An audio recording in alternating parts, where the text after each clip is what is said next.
Just as a quick disclaimer, this YouTube video was made back when Season 11 was new.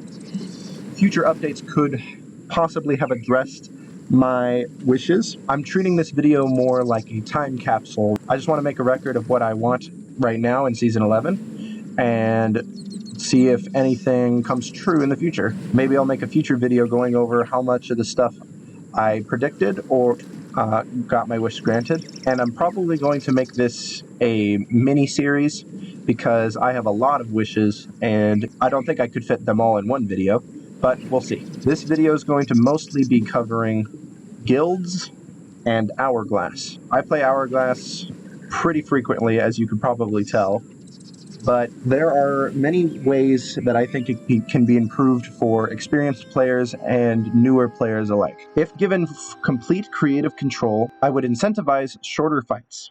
The speed in which you sink another player's ship should give you more servant or guardian reputation. So if you take out a player quickly, you will get more level. I'd say that this would be more than the current amount you do get for sinking someone, but not by a lot.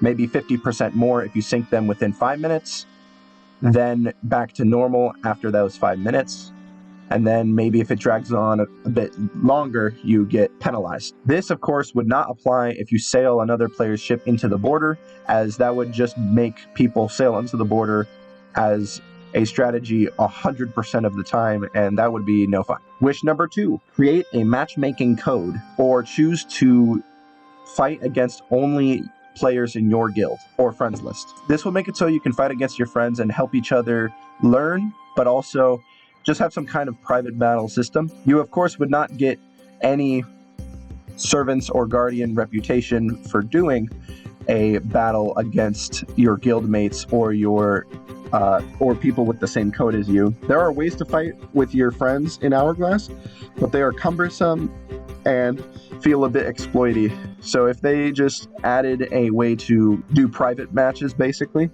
I think that would be amazing. Wish number 3, it's similar to the incentivizing quicker matches, but it's a alternative solution.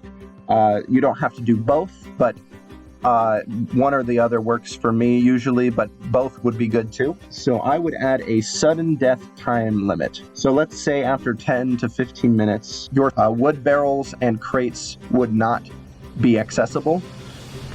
So every time you get hit, you can't patch up any more holes because the wood would be disabled because it's sudden death time. This would make it so fights wouldn't last over 15 minutes. If this system was implemented, I would make it so your ship gets automatically repaired when you finish the fight, so that you wouldn't have situations where both ships lose.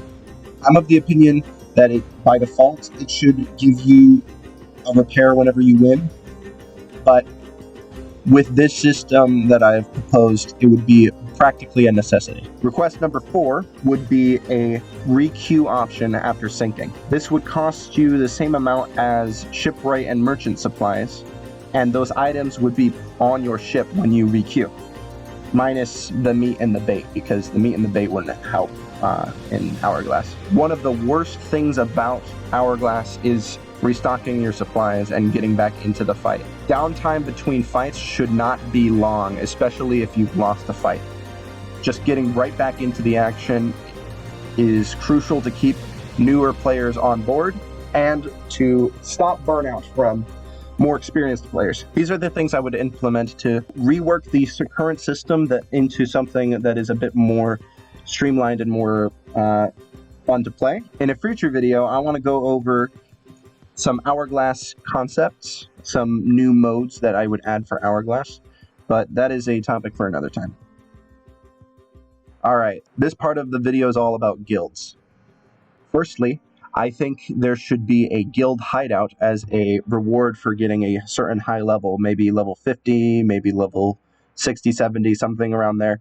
And in this guild hideout, you'd be able to place trophies and trinkets just like on your ship, but it's in like a tavern setting.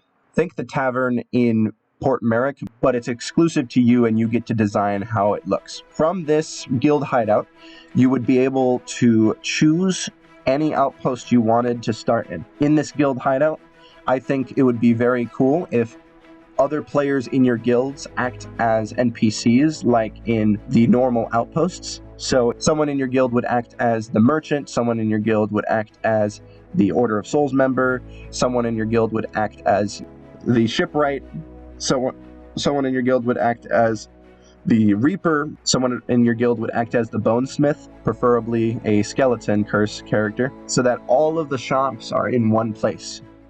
Gone are the days of sailing all the way to Reaper's hideout and going down the entire elevator shaft to get down to the Bonesmith just to buy one new skeleton cosmetic that you unlock. I could see them adding a bunch of different customizable things to this pirate hideout, like more tables or more chairs or a bigger tavern or a new upstairs area, chandeliers, all kinds of different things that are already in the game, but for the galleon ship with all of its customization, but now you can put it in a guild setting. I also think that everyone in your guild should be able to join in this guild hideout at the same time. So it would be like a very small private server room for everyone to hang out and potentially role play or do some pirate games on the inside. There could be some liar's dice, there could be some cards, there could be some chess, something just to screw around, have fun with the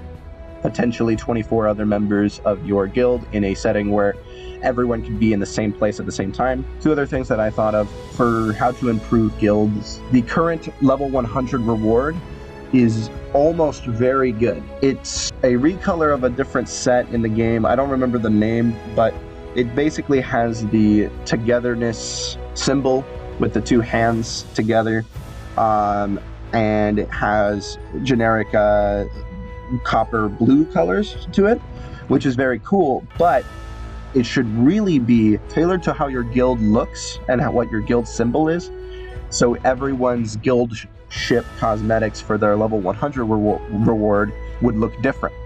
So it's all based on that guild, based on your guild colors and your guild symbol. The guild symbol would be on the sails, and the guild color would be how all of the different ship parts are colored. I think this would be very unique, and it would incentivize people who are already in a guild to strive to upgrade another guild that they might join, because you can join 3 different guilds, and as of present, there is no real reason to upgrade different guilds, and I think this would make some kind of long-term reason to do that. Anyway, that's all for today. I may make another video on the different Hourglass modes I would add or other wish list type stuff. We'll see, but as of now, I'm gonna wrap it up. Thanks for watching, and I can't wait to see how wrong this video was and how little comes to pass. Anyway, see you later.